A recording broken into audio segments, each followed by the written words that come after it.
1 पद से लेकर और 19 पद तक पढ़ेंगे। हाँ, कोई भी जिसे मिलता पढ़े। प्रेम का अनुकरण करो और आत्मिक की धुन में रहो, विशेष करके यह कि भविष्यवाणी करो, क्योंकि जो अन्य भाषा में बातें करता वह मनुष्य से नहीं परंतु परमेश्वर से बातें करता है, इसलिए कि उसकी बातें कोई नहीं समझता, क्योंकि वह भेद की बातें आत्मा में होकर बोलता है। परंतु जो भविष्यवाणी करता है वह मनुष्यों से उन्नति और उपदेश और शांति की बातें कहता है। जो अन्य भाषा में बातें करता वह अपनी ही उन्नति करता है, परंतु जो भविष्यवाणी करता है वह कलीसिया की उन्नति करता है। मैं चाहता हूँ कि तुम सब अन्य भाषाओं में बातें करो, परंतु इससे अधिक यह चाहता हूँ कि भविष्यवाणी करो, क्योंकि यदि अन्य भाषाएं बोलने वाला कलीसिया की उन्नति के लिए अनुवाद ना करे तो भविष्यवाणी करने वाला उससे बढ़कर है। इसलिए हे भाइयों, यदि मैं तुम्हारे पास आकर अन्य भाषाओं में बातें करूं और प्रकाश या ज्ञान या भविष्यवाणी या उपदेश की बातें तुमसे ना कहूं तो मुझसे तुम्हें क्या लाभ होगा। इसी प्रकार यदि निर्जीव वस्तुएं भी जिनसे ध्वनि निकलती है जैसे बांसुरी या बीन, यदि उनके स्वर में भेद ना हो तो जो फूका या बजाया जाता है वह कैसे पहचाना जाएगा। और यदि तुहरी का शब्द साफ ना हो तो कौन लड़ाई के लिए तैयारी करेगा। ऐसे ही तुम भी यदि जीभ से साफ साफ बातें ना कहो तो जो कुछ कहा जाता है वह कैसे समझा जाएगा। तुम तो हवा से बातें करने वाले ठहरोगे। जगत में कितने ही प्रकार की भाषाएं क्यों न हो, परंतु उनमें से कोई भी बिना अर्थ की ना होगी। इसलिए यदि मैं किसी भाषा का अर्थ ना समझूं तो बोलने वाले की दृष्टि में परदेशी ठहरूंगा और बोलने वाला मेरी दृष्टि में परदेशी ठहरेगा। इसलिए तुम भी जब आत्मिक वरदानों की धुन में हो तो ऐसा प्रयत्न करो कि तुम्हारे वरदानों की उन्नति से कलीसिया की उन्नति हो। इस कारण जो अन्य भाषा बोले वह प्रार्थना करे कि उसका अनुवाद भी कर सके। इसलिए यदि मैं अन्य भाषा में प्रार्थना करूं तो मेरी आत्मा प्रार्थना करती है, परंतु मेरी बुद्धि काम नहीं देती। अतः क्या करना चाहिए? मैं आत्मा से भी प्रार्थना करूं और बुद्धि से भी प्रार्थना करूं।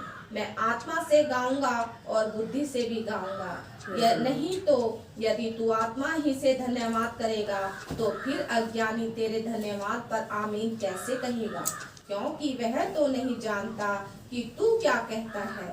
तू तो भली भांति धन्यवाद करता है, परंतु दूसरे की उन्नति नहीं होती। मैं अपने परमेश्वर का धन्यवाद करता हूँ कि मैं तुम सबसे अधिक अन्य भाषाओं में बोलता हूँ, परंतु कलीसिया में अन्य भाषा में 10,000 बातें कहने से यह मुझे और भी अच्छा जान पड़ता है कि दूसरों को सिखाने के लिए बुद्धि से 5 ही बातें कहूँ। परमेश्वर के पवित्र वचन के पढ़े सुने जाने पर परमेश्वर की आशीष हो। आमीन। प्रार्थना करें। हमारे पवित्र परमेश्वर, हम धन्यवाद देते हैं इस वचन के लिए जो आपने दिया। ये वचन हमारे लिए आशीष में हो और हम आपकी करुणा से, आपकी सामर्थ से भर जाएं, आपकी दया से भर जाएं। प्यारे प्रभु, आप इस्तेमाल करें। प्रार्थना यीशु मसीह के नाम में मांग लेते हैं। आमीन। तो यहाँ परमेश्वर के वचन में हमने पढ़ा, पौलुस एक लंबा चौड़ा व्याख्यान काहे के लिए देता है? अन्य भाषा बोलने के विषय में, आत्मिक वरदानों के विषय में। और ये शुरू हो जाता है कब से? 13 अध्याय, 14 अध्याय, 12 अध्याय से शुरू होता है। 12, 13, 14, ठीक है, आत्मिक वरदानों के विषय में। ठीक, और हम पौलुस स्पष्ट करता है कि आत्मिक वरदान किस लिए हैं। ये आत्मिक वरदान इसलिए हैं ताकि दूसरों की उन्नति हो। परमेश्वर का चर्च जो है, परमेश्वर की कलीसिया जो है, वो किस तरीके से बढ़े मेरे प्रियो? उसकी उन्नति हो, वो प्रोत्साहित हो और प्रभु का राज्य फैले। परमेश्वर अपने वरदान इसीलिए देते हैं। और वरदानों के लिए प्रभु ने कहा है, एक दृष्टांत कहा है। कौन सा दृष्टांत कहा है? तोड़ों का दृष्टांत, है ना। अब इन वरदानों का इस्तेमाल, तोड़ों का दृष्टांत आप सब लोग जानते हैं, किस किस को मालूम है? मैं सोचता हूँ सभी को मालूम है तोड़ों का दृष्टांत, सभी को मालूम है। तो तोड़ों का दृष्टांत क्या है कि जो प्रभु ने हमें गिफ्ट दिए हैं उनका काहे के लिए? परमेश्वर के राज्य के प्रचार और प्रसार के लिए, और परमेश्वर की कलीसिया को स्ट्रॉन्ग करने के लिए, मेरे प्रियो समाज की भलाई के लिए उन्हें क्या करना चाहिए? इस्तेमाल करना चाहिए, क्योंकि प्रभु ने जो दिया है उसका वो हिसाब लेंगे। और जब हम 14 अध्याय में आते हैं, 14 अध्याय में आते हैं तो 14 अध्याय में पौलुस कहता है कि प्रेम का पीछा करो और आत्मिक वरदानों की धुन में रहो। ठीक है, सबसे पहले फल की बात करता है और बाद में कहता है आत्मिक वरदानों की धुन में रहो। अब कुरिन्थ की कलीसिया, क्योंकि हमने अभी पूरे दौरान में कुरिन्थ की कलीसिया पर ही मनन किया, जैसे कि नाथ साहब भी हर मीटिंग में जा रहे हैं, तो कुरिन्थ की कलीसिया पर मनन किया। तो कुरिन्थ की कलीसिया क्या थी? जब आप इसका 12वां पद पढ़ेंगे तो क्या क्या लिखा है? 14 इसलिए तुम भी जब आत्मिक वरदानों की धुन में हो तो ऐसा प्रयत्न करो कि तुम्हारे वरदानों की उन्नति से कलीसिया की उन्नति हो। अब वो पौलुस यहाँ पर स्पष्ट करता है, इस बात पर ध्यान देने वाली बात है। इसी प्रकार तुम भी जबकि आत्मिक वरदानों की धुन में हो। तो कुरिन्थ की कलीसिया काहे की धुन में थी? आत्मिक वरदान पाने की धुन में थी। लेकिन आगे आप अगर देखेंगे क्या लिखा है? धुन में हो, कलीसिया की उन्नति के लिए भरपूर होने का प्रयत्न करो। वो कहता है कलीसिया की उन्नति के लिए भरपूर होने का प्रयत्न करो। तो वो ये भी कहता है कि तुम्हारे वरदानों से क्या होनी चाहिए? कलीसिया की उन्नति होनी चाहिए। अब यहाँ कुरिन्थ की कलीसिया में क्या हो रहा था? आराधना सभाएं होती थी, जब समूह में बैठते थे, इकट्ठे होते थे, तो सब क्या करने लगते थे? अन्य भाषा बोलने लगते थे। अधिकांश लोग अन्य भाषा बोलने लगते थे। और कोई अगर अजनबी आ गया या कोई बाहर का आ गया तो वो उसे समझ में ही नहीं आ रहा है क्या हो रहा है, समझ में नहीं आ रहा है क्या हो रहा है।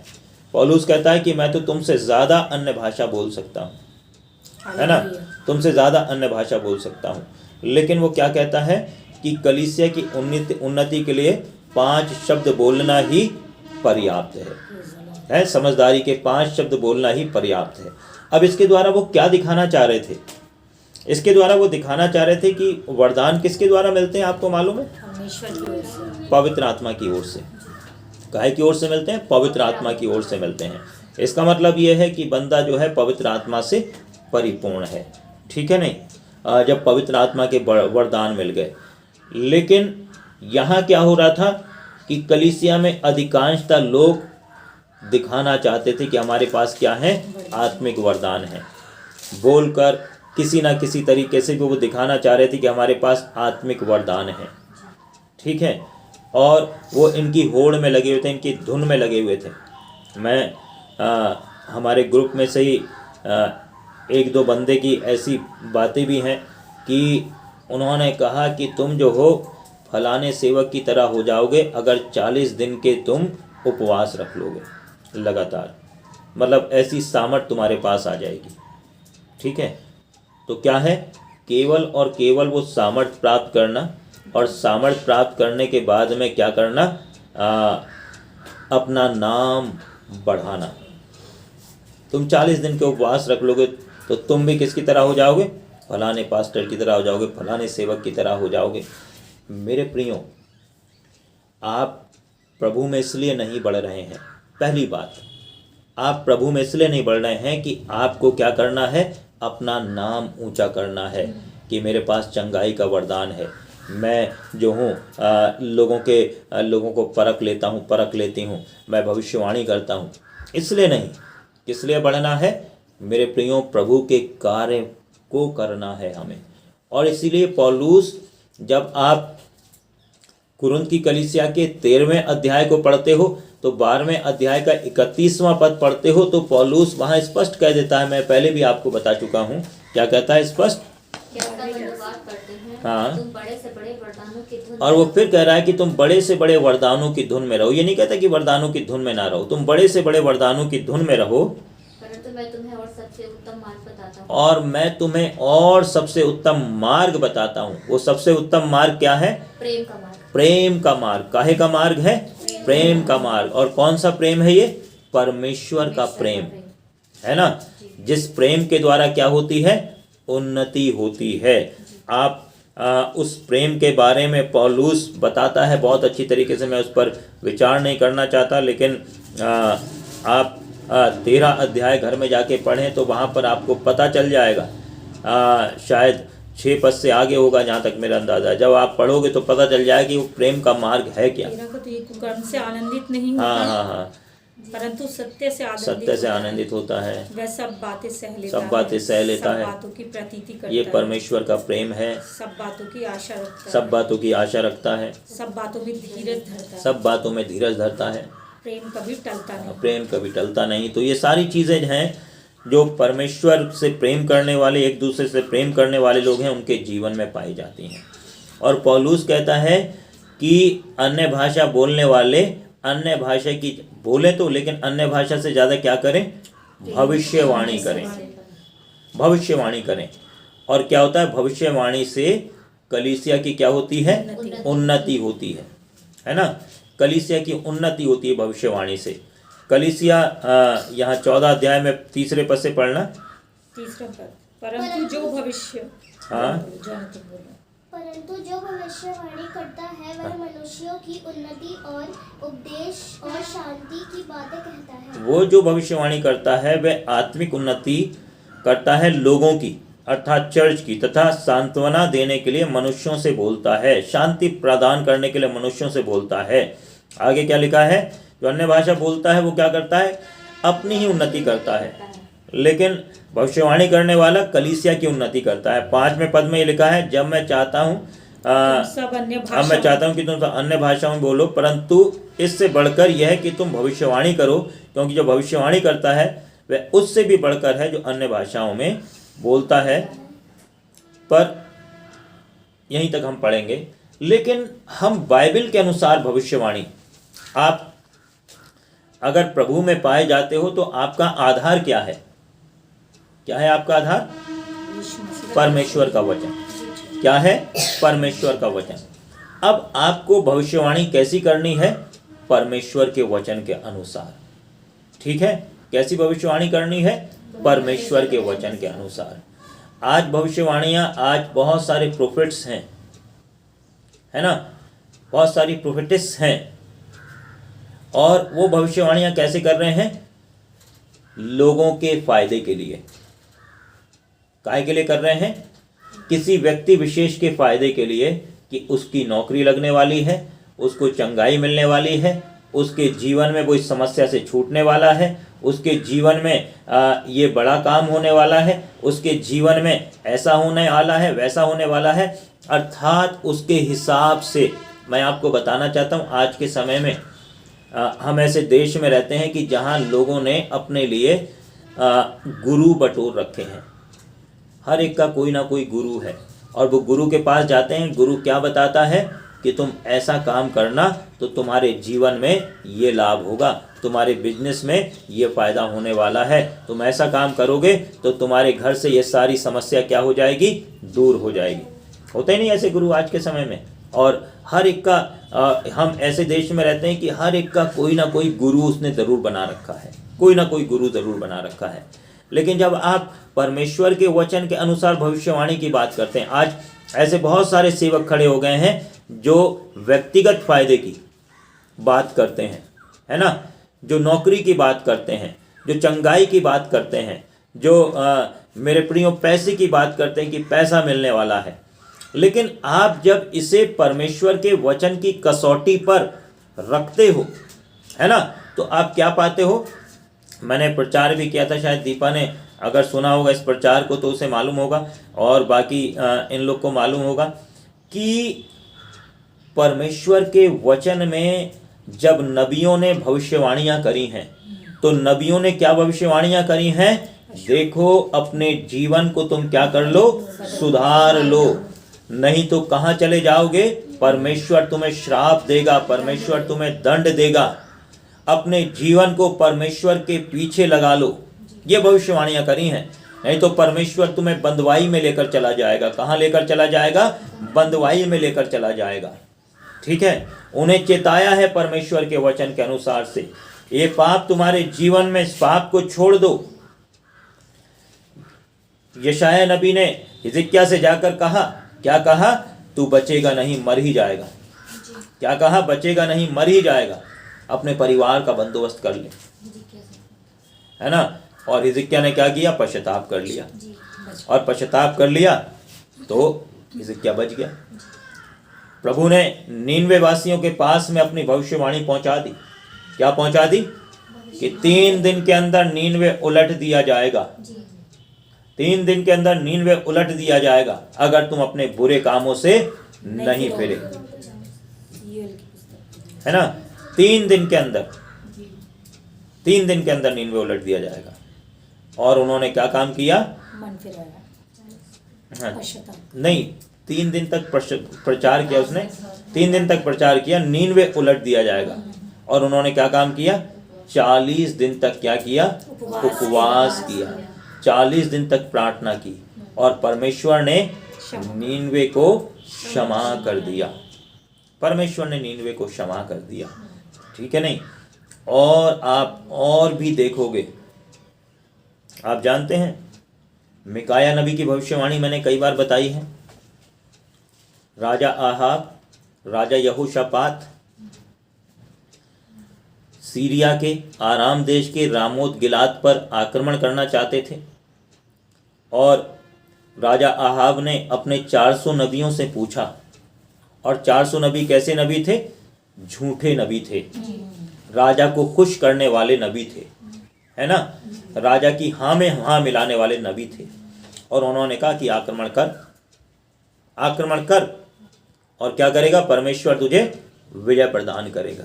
तो आज लोगों की हाँ में हाँ मिलाने वाली तो नबी हैं कि प्रभु तुम्हारे जीवन में ऐसा करने वाला है, प्रभु तुम्हारे जीवन में वैसा करने वाला है। उनकी कमियों को तो बता ही नहीं रहे। और नबियों ने क्या काम करा? उनकी कमियों को बताया। ठीक है नहीं? अब फिर दूसरे नबी को बुलाया जाता है। यहोशापात कहता है, क्या कोई और परमेश्वर का सच्चा नबी नहीं है तुम्हारे मध्य में? कहते एक मिकाया है, और मिकाया सच्ची भविष्यवाणी करता है कि तुम बचोगे नहीं, मर जाओगे। सच्ची भविष्यवाणी करता है, और इसका खामियाजा क्या भुगतना पड़ता है उसे?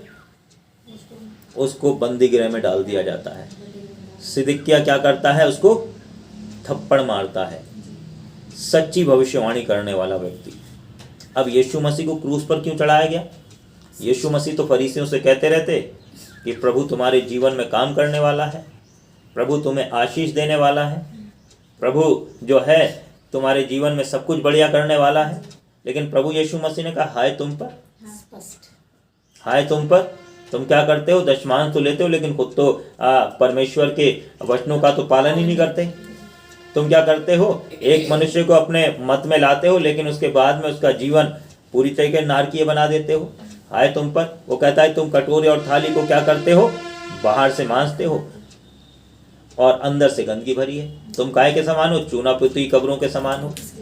लेकिन प्रभु यीशु मसीह को तो ऐसे कहना चाहिए था, अरे फरीसी सदूकी बहुत अच्छे हो, तुम्हारे जीवन में ये आशीष आने वाली है, तुम्हारे जीवन में ऐसा होने वाला है, वैसा होने वाला है ना।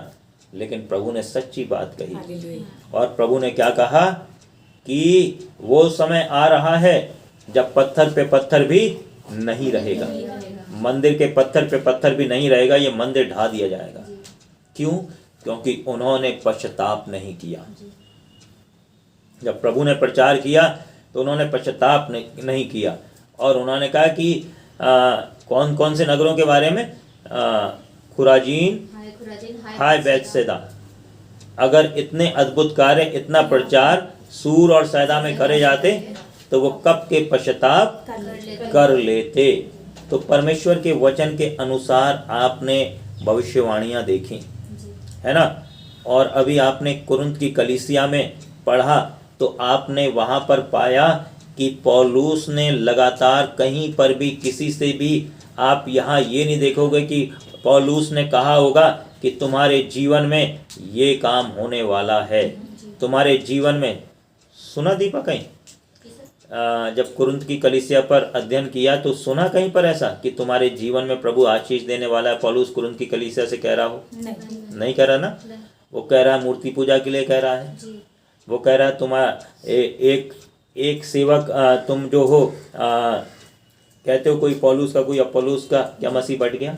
और आज के समय में समस्याएं पता है क्यों क्रिएट हो रही हैं? लोगों ने प्रभु यीशु मसीह के पीछे चलना छोड़ दिया है। लोग सेवकों के पीछे भाग रहे हैं, है ना। और अभी पीछे समय में जो समस्या हुई इसलिए हुई क्योंकि लोगों ने प्रभु यीशु मसीह के पीछे चलना छोड़ दिया। लोगों ने क्या काम किया है मेरे प्रियो? अपनी मर्जी के अनुसार, अपने मन के अनुसार क्या करे हैं? सेवक बना लिए हैं। और लोग फॉलो किन्हें कर रहे हैं? उन्हें कर रहे हैं। उनका हीरो आज के समय में, लोगों का हीरो जो है बेनिहिन साहब हैं, लोगों के हीरो जो हैं बजेंद्र साहब हैं, लोगों के हीरो जो हैं वो एक पाल करके भी कोई हैं, है ना, पंजाब में ही है, पाल करके कुछ हैं ऐसे करके।